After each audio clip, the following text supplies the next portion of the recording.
పేరేంటో నాకు తెలియదు, ఇంగ్లీష్లో అది. దాని ఏదో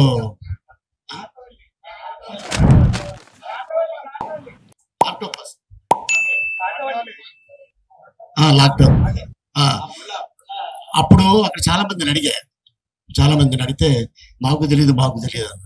సో దానికి అన్ని ముళ్ళు ఉన్నాయి కాబట్టి దానికి ముళ్ళకాయ అని పెట్టి.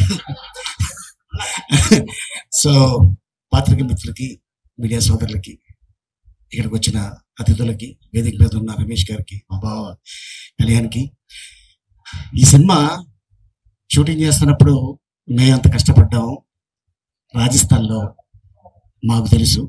కానీ ఈ సినిమా పూర్తి చేయడానికి వీళ్ళిద్దరూ ఎంత కష్టపడ్డారో అది వాళ్ళిద్దరు ఇప్పుడే చెప్పడం జరిగింది.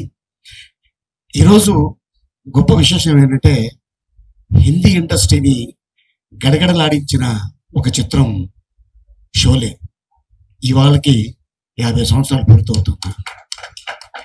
ఆ సినిమా డిస్ట్రిబ్యూటర్స్ కోసం థియేటర్లో వేస్తే ఫస్ట్ హాఫ్ చూసి ఇంటర్వ్యూలో ఇవ్వగానే సమోసా తిని టీ తాగి బాత్రూంలోకి వెళ్ళి దాక్కున్నారు డిస్ట్రిబ్యూటర్లు.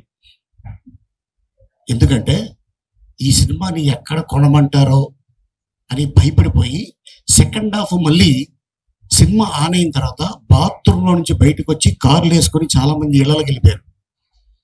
అప్పుడు రమేష్ సిప్పి గారు, జీపీ సిప్పి గారు ఇద్దరు అనుకొని, ఇది మనం అమ్మద్దు, మనమే పెట్టుకుందాం, మనమే రిలీజ్ చేద్దాం అన్నారు. స్టిల్ 50 సంవత్సరాలు కదా, అది 500 సంవత్సరాలు అయినా కూడా షోలే అనే పదం కానీ, గబ్బర్ సింగ్ అనే పదం కానీ, సాంబా అనే పదం కానీ, అలాగే బసంతి అనే పదం కానీ, వీరు కానీ, జయ కానీ డైలాగులు ఏం వాడినా కూడా వాళ్ళకి రాయల్టీ కట్టాల్సిందే. అట్లాంటి ఆ సినిమా ఎలా ఆడిందంటే మీ అందరికి తెలుసు. ఒకే థియేటర్లో ముంబైలో 25 సంవత్సరాలు ఆడింది. ఆ తర్వాత డిడిడిఎల్ ఆడింది, దిల్వాలే దునియా లే జాయేంగే షారుఖ్ ఖాన్.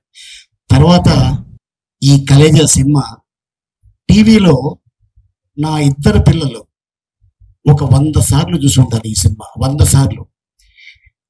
ఈ సినిమా వస్తుంటే ఇంకా వేరే ఛానల్ మార్చరు, ఇదే చూస్తూనే ఉంటారు. వీళ్ళు నవ్వుకొని ఎందుకంటే దీంట్లో ఉన్న అద్భుతమైన ఒక సీన్స్ ఈరోజు కూడా చాలా మంది ఎక్కడన్నా వెళ్తుంటే చాలా మంది జెంట్స్ కాదు, లేడీసే, సరే ముళ్ళకాయ ఇంట్లో ఉందా, ఉందమ్మా, బాగానే ఉంది అది. సో అట్టాగా చాలా మంది చెప్తూ ఉంటారు. ఎక్కడికి వెళ్ళినా, ఏ కంట్రీ వెళ్ళినా కూడా, సార్ కలేజా సార్ మేము ఇన్నిసార్లు చూసాం, కలేజా ఇన్నిసార్లు చూసాం, మా ఇంట్లో చాలా ఇష్టం ఈ సినిమా అంటే అని చాలా మంది చెప్తుంటే నిజంగా ఒక యాక్టర్కి చాలా ఆనందం వేస్తుంది. త్రివిక్రమ్ శ్రీనివాస్ గారు వారు రాసిన ఆ టైము, అలాగే మహేష్ గారు ఇక ఆయన టైమింగ్ మీ అందరికి తెలుసు. సో ఏంటంటే చిన్న సీన్ని కూడా దీన్ని ఇలా చేస్తే బాగుంటుంది, ఇలా చేస్తే బాగుంటుంది అని చెప్పి ఎంతో కష్టపడి చేయటం కానీ, అలాగే దీంట్లో అనుష్క, సునీలు, బ్రహ్మానందం గారు, రావు రమేష్ గారు, ఇంకా చాలా మంది ఈ చిత్రంలో చేసి ఉన్నారు. అండ్ ఈ రోజున మళ్ళీ ఇది రిలీజ్ అంటుంటే నాకు రిలీజ్ లా లేదు, ఏదో మధ్యలో సడన్ గా వీళ్ళు ఒక సినిమా తీసేసి రిలీజ్ చేస్తున్నారేమో అన్నట్టు నాకు అనిపిస్తుంది తప్ప ఇదేదో 14 సంవత్సరాల క్రితం తీసిన సినిమాలాగా నాకైతే అనిపించలేదు.